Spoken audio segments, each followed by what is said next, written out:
स्वामींना आपण घरात आणत नाही, स्वामींना आपण घरात प्रतिष्ठित करत नाही, स्वामींची प्रतिष्ठापना आपण करत नाही, तर लक्षात घ्या ब्रह्मांड नायकाची इच्छा असते.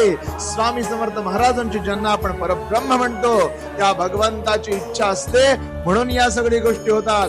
महाराजांचं लक्ष असतंय म्हणून आपण त्यांची सेवा करू शकतो. महाराजांची इच्छा असते म्हणून आपण त्यांना देवाऱ्यात बसवू शकतो.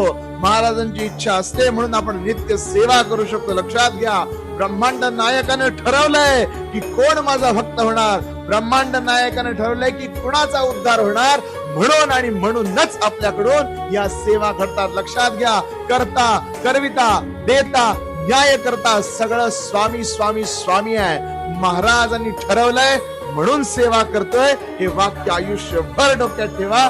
कधीही गर्व, कधी ईर्षा, कधी दंभ मनात येऊन स्वतःची सेवा वाया जाणार नाही. श्री स्वामी